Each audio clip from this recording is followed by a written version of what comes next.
Alright, so this is your computer.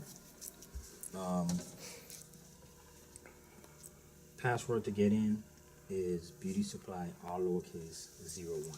That's Okay. to get into the computer. I mean, you're familiar with computers, so you know that Right. part, right? Okay. So of course, when you log in, this is the platform you're going to be using. Okay. It's QuickBooks. Did you do any other training at all? No, she didn't. None I did. whatsoever. But I you did. Mhm. Okay. Alright, so when you open it up, this is what it's going to be. Your password is 2332. Okay. Let me write this You down. got good memory? I was about to say that. Get a piece of paper and write it down. Thank you.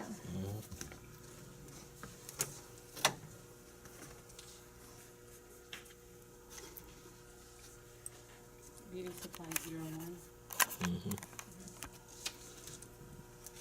Alright, so when you log in, this is what your screen looks like. This is your desktop.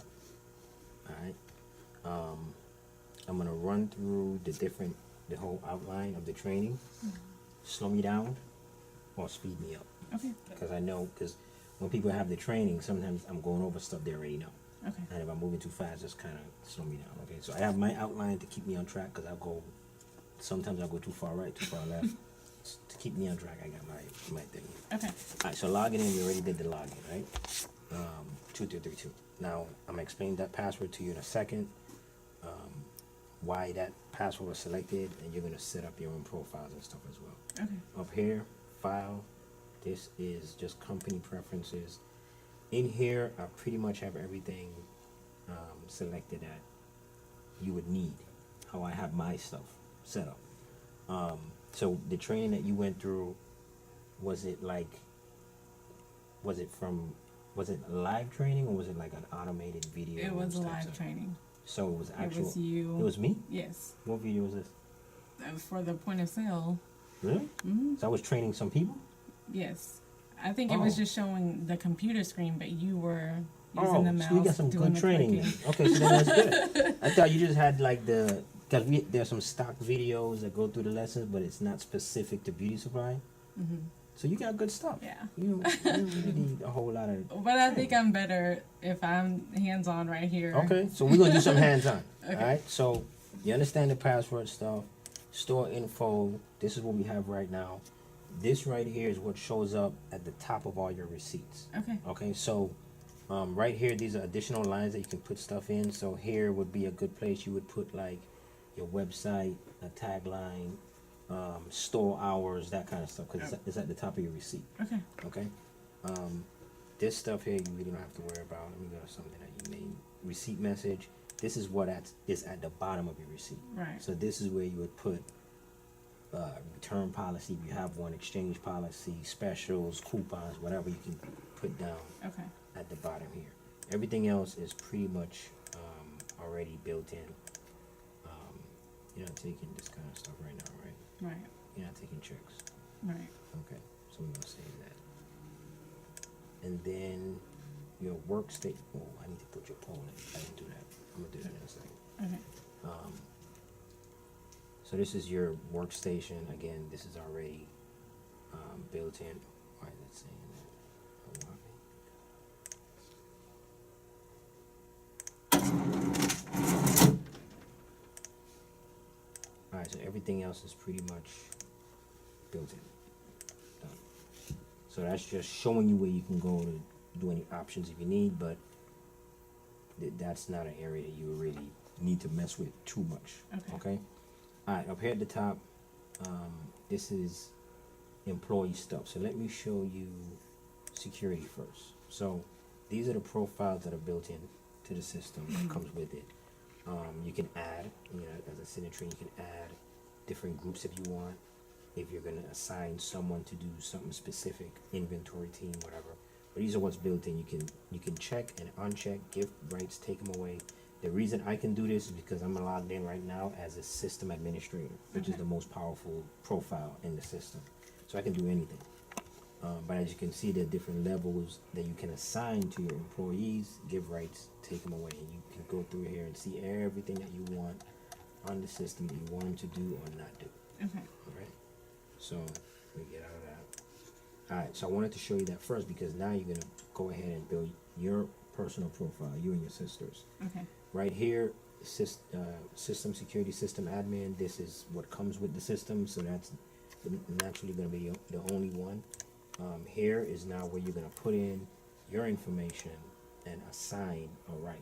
Okay. Now, like for me, on a daily basis, I would work on the manager because I know the system admin, so I don't need to have it on the owner. I can just operate as manager because you never know if someone may get into your profile or something. You Okay. don't want to have them logged into, the highest rights. So this is what I do, but you can obviously choose whichever one you want. Right here is a login name, and this login name cannot change once you set it up. Okay. Okay, so when you put that in, just choose it wisely, whatever. When I assign this to any workers, I don't let them put their names. I don't know if I went over that in the training, but I don't tell them put their actual name in. They put like their initials and the last 4 digits of their social or the last 4 digits of their phone number, something like that, because all employees don't stick around. Right. And if they leave, you don't want to, that's just me. This is kind of like a personal thing. Only seeing their name in my computer, you know what I'm saying? Right. Or even having other people knowing who the names of the people that are working for Right. the company. So I just disguise that by giving them a code that they put in, because you can't change it. You Okay. can delete it, but then if you delete it, you'll be deleting all the statistics that's tied To their name. to, yeah, exactly. So all the sales, whatever they did, all that stuff. And then here, of course, is where you put in your password. Now, the system is set up where after every sale, it's going to log you out, and after 3 minutes, it's going to log you out. So you're going to be logging into this computer quite Right. frequently, all day long. Right. That's the reason behind the 2332, which you should have known. I think I said that in training. You did. Okay, so when you're picking your password, keep that in mind to not have anything complicated like your Facebook password or something, because you're going into this in and out all day long. So that's why I just use numbers. Okay. So go ahead and type your name or what name you want to use. It can be a number, right? Yeah, give me Okay. whatever. That's, And used to then that the number. rights. Well, you thought manager would be the best option. Yeah, but 'cause- it's, you can run it however you want. You can be in there as an associate if you want, because you got the password to the main. okay. thing, We're so gonna you do manager. I'm gonna do. Alright, so now your password. Okay.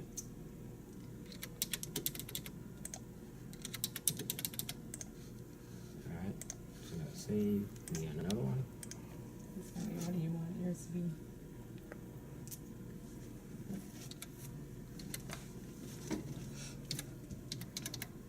Right. She's Associate. the associate.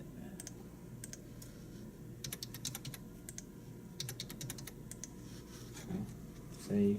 Done. Bam. So now you're in there. You can put all this other information in if you want. If you want to use this list as a Rolodex, because I do that as well, where people can know how to reach their coworkers or whomever Okay. for whatever reason. So you can use this for that as well. But you can do that later if you want. Okay. All right. Employee list. Bam, bam. All right. Time clocks. So you have a time clock on this version of the point of sale. This is a pro level. So clocking in and out is easy. So you come here, log it, your name, put your password, you're clocked in. Mm-hmm. Okay. To clock out, same thing. You come here and you do that. Now, as the manager, you can go in here and manage who's clocked in and clocked out. You can adjust their times. You can clock them out. You can do whatever. Okay, so this is just your time clock, which is a great feature because your computer has to be on, store has to be open for people to clock in and clock out. Right. So them opening your store late affects their actual pay. They can't clock in and not have your store ready for business. So that's why this is a real good feature that I really like. All right, customers. So this is your customer list. Now, question would be, are you offering any discounts? Well, I do want to do a discount for like barbers, beauticians. Okay, and that's it? Yeah.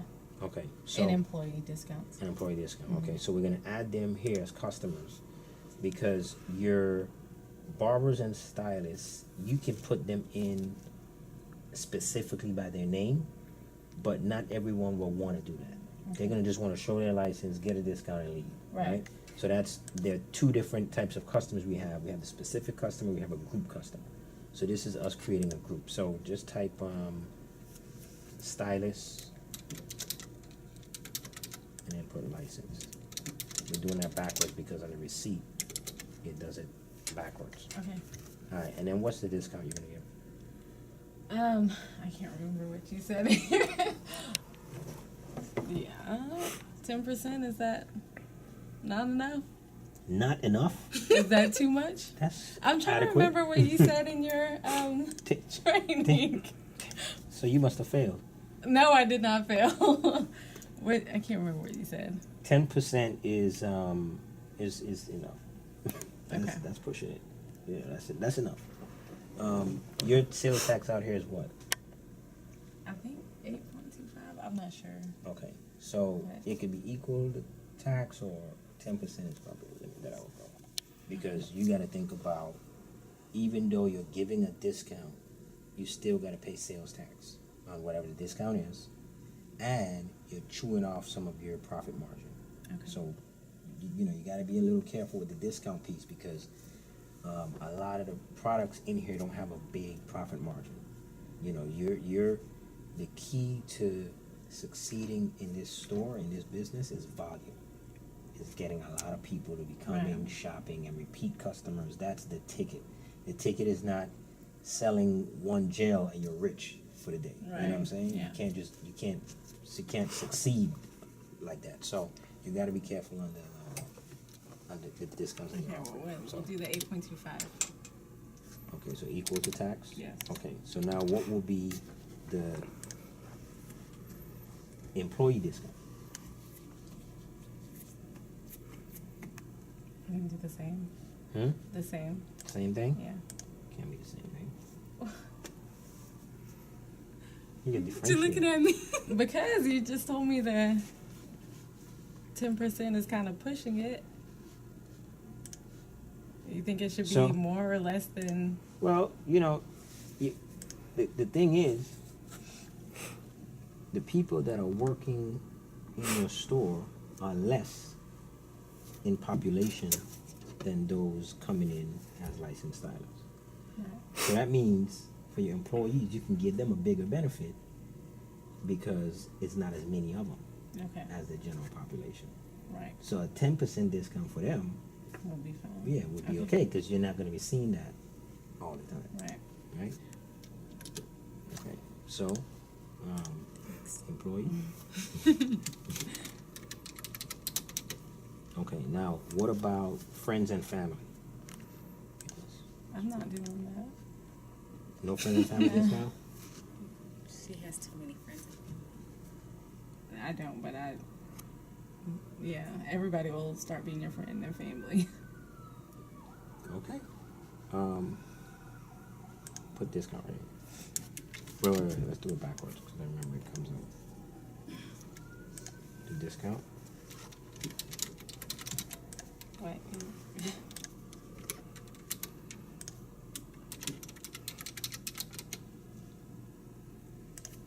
Okay, so no friends and family. Right. Alright, so we're done with that. Alright, vendors. Right here is your, okay, so what I'm doing here on the desktop, let me just kind of explain. This list right here is really the same as what's here. This just has less than what's over here. So this is kind of like your quick guide, but you can right click on this and add whatever you want over here. So if you see some other things that you may think you're gonna use a lot of, like the vendor list is not here. Let's just say I put the vendors here, and then I can actually move it up, Okay. and then so now the vendor list is here as well. Okay. So this, you know, you can use this just like this. All right, so let's go to vendors. So your vendors, this is your list of vendors. So just kind of explaining. So you have a huge database of products, but you don't have all the products in your store, obviously. You just have the database. And you also don't have every vendor account with this list that you see here. These are Okay. just a list of the vendors to tell you who sells what. So if you go to a profile of one of the products, it'll show you what vendor it comes from. Okay. And then you would know that you can order it from them. Here is it's a long story of why this information is not in here. Because it didn't pull when we import your data. For still all these years, I think I've gotten to the bottom of why all the details doesn't pull into the system. And if my suspicions are correct, it is going to take me a very long time to fix. So the workaround for that is I put an Excel spreadsheet with the vendor's contact information here Okay. on your desktop. Okay. So if you go into a item and you see like, oh, Shake and Go sells that, you can go to this Excel spreadsheet and find Shake and Go right here. Okay. And their contact information is right Okay. here. All right. So that was the workaround. The vendor list works the same way as customer list. You can add if you set up with another vendor. Give it a vendor code. That's something that we typically do. You can delete. You can edit the whole nine. It's very friendly. You can edit this way. It's very user friendly, or you can edit just by double clicking in this box. Okay. All right. I think you're Got okay it. as you moving me along. Yes. I'm gonna keep moving. Okay. Sister, good? I'm good. What's your name again? Kawana. Kawana. Okay. So I'm taking the cues from Tisha, and I'm looking at you. And if she keeps saying okay, that mean I'm Okay. next lesson, next lesson. All right. So we're gonna keep it cracking. All right. Department list. So department list is basically the department that your products are assigned to. Okay. So this is something. These are just the things that you are learning on day one. Are things that took me a couple years to learn and mess up and was foolish about and embarrassing and all that stuff that comes with being a new business owner that I went through is cured by us giving you the answers and the tools on day one. So this is one of the things. The computer comes with system and the department list and the vendor list and the employee list. It's just the default. And I've had all my products in my store assigned to system until a light bulb went off. I don't know how or when it went off really. I think it was maybe 2 years in. It went off that, even though this is a smaller store, it is a retail business, and you should operate and look at it as a retail business. Don't look at it as just your little shop because of the square footage. The square footage means nothing to what the impact really is and what it is. So I realized, like, wait a minute, my products are coming from different departments. So I have a chemical department, I have an equipment department, I have wigs, weave, they're all part of their own departments. And then I started realizing that's what the department thing was about. So then I started creating them, and what you're able to do is track the performance of your departments. Okay, the value of the inventory in it, how fast your products move in it, which is important because then you know in your market, in your area, what people are really buying, what department performs the best.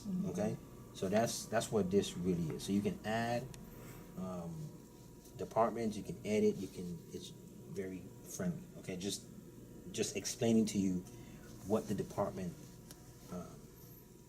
section is about. Okay, so I keep going back home because this is like your main Right. dashboard. Okay. All right, so now let's go to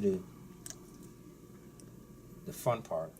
This is your database now. You got 12,420 records in here. That's how many profiles you have in your database. If you can only fathom how long that would take for you to do on your own manually, at least I would say at least 2.5 months to manually put that in. We have a formula that we can, I flew out here yesterday or the day before, yesterday morning, and I got this built in half a day.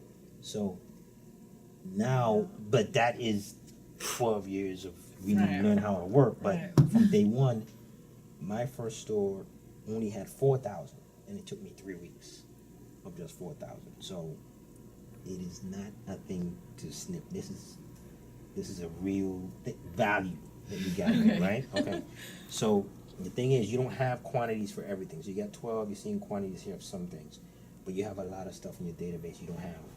But what happens is, if you order and as you expand your inventory, you already got it in your database. You don't have to build it. So the prices are set, the description's there. All you got to do is scan it in, because now you actually have that product, and I'll show you how to do that Okay. in a second.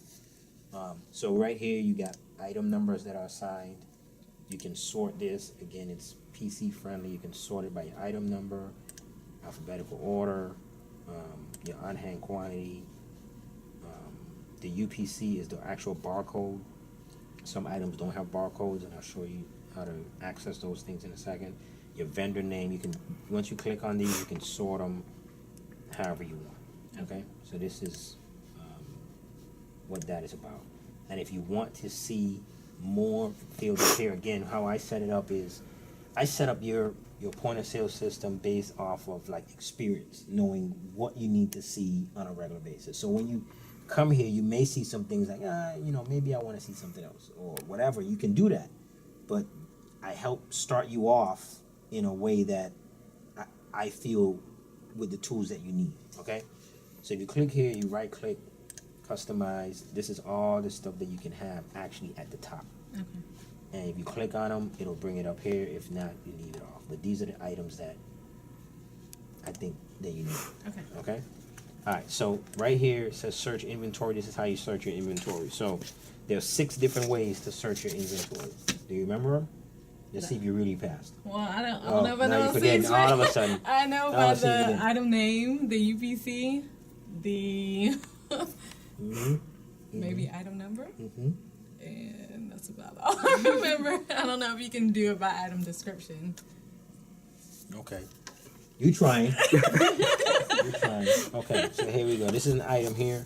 So the 6 different ways is 1, you can scan the barcode, which is the preferred way because every barcode in your store is unique, which means if you scan that specific item is going to come up. You don't have duplicate barcodes in the store, so that's the preferred way. Of course, you see when you go to a store, that's how they check you out, right? So they Right. scan the barcode. Right. So that's the number 1 way. What's the number 2? Entering the UPC number. There we go. All right. So use the UPC or the barcode number 8210900070027, and it comes up. Okay. Exact same way. So some barcodes are unreadable by the scan for whatever reason. It may be red. It may have a clear background. It may be smudged. It may be cracked. Different reasons. So if it's trying to scan a barcode and it's not working, you just type it in. Okay, and then it comes up. All right, so the next way. That was 2 ways. Number 3.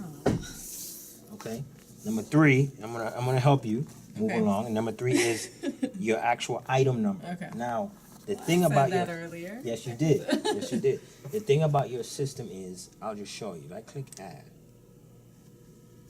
an item number comes up. You don't control that. The system controls the item numbers and the assignment of it. Okay? With this item number, which is this item number is 3309, it actually has a barcode embedded into it. So every item in here actually has a barcode, even if it doesn't have a barcode. You have the capability of giving it a barcode. Okay? Okay. So for this one, 3309 is the barcode. There it is. Came up again. Okay. So that's number 3. The 4th way, of course, is you can scan the barcode. Okay. So that's 4 different ways. All right, so now the 5th and 6th way are the ways that the last resort. Right. Last resort is we're typing what's on the label. Okay, so we want to type the most unique thing as possible. So unique would be maybe Cutix is a unique thing. So if you type that, you're going to have a list. And now you got to decipher which Right. one it is. So Right. it's 20-inch one. So look for 20 first. 20, there it is. 20-inch color 1, and there it is. 3309.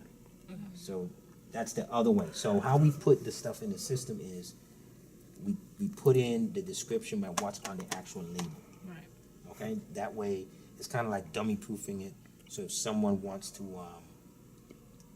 bring someone up and you're not here, like an employee or something, you can just tell them, you just type what's on the label and you get your choices to Right. find what's in the system. All right? So that's the 5th way. Now the 6th way is sometimes not useful, but it's a way. and that's just typing what the product is, okay? So this is, you can say it's weave, if you do that, A long list. you got a long Yeah, list, okay. over 500. You can say here, over 500. This is where you on like a hunt to find exactly what it is. Now for some things, you can type that in, and we're gonna go through a practical exercise, and it'll come up, because those may be items that don't have a barcode or even a label, and we put it in the most layman term possible, Okay. and you can't mess it up, okay?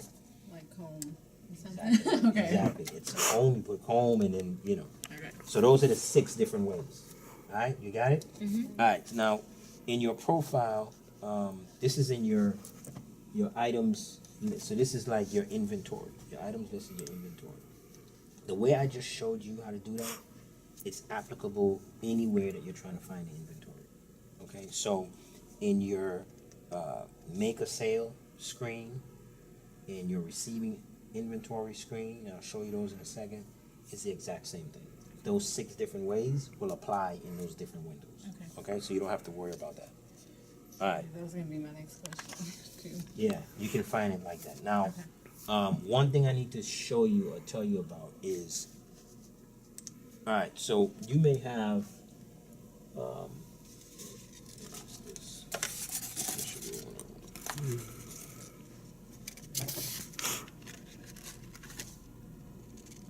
Why did we cover that? Don't ask me. Let me see what you think. You can't cover it.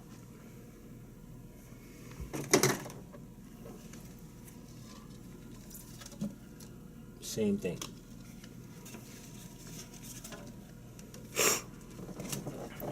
Only person who did the wigs was Terry. Yeah, you explain it to me. You can't cover it up. It doesn't make sense. Yes, sir. All right, so this is a barcode that has letters in it, right? Your UPC goes here, right? So this is adding adding something to your inventory. So I didn't quite go through this. Adding something to your inventory right here is what shows up on your receipt. There are a limited amount of characters, so this is what you mainly want to put when you're adding, right? Okay. And you go here to department. You select whatever department it is, and let's make it, right here is just an additional description. If you couldn't get everything to fit here, and then you need to add more, you put it right here. Okay. You put the size, the attribute in many cases, like your weave or your wigs, would put like the color. Okay. P1B30 or something will be the attribute. Okay. The price is what you're selling it for. The cost is what you paid for it. This is your quantity. Is it taxed or non-taxed? Typically, of course, it's gonna be taxed. That's right. This is where you scan your barcode. So this barcode right here, we'll scan it here. This is what I wanted to avoid. So this box will come up. Okay. Basically what it's telling you is that barcode has letters in it. And in the United States, barcodes aren't supposed to have letters. Okay. So it rejects any barcode that has letters. However, a lot of the products that we have are not manufactured in the United States, Right. overseas, and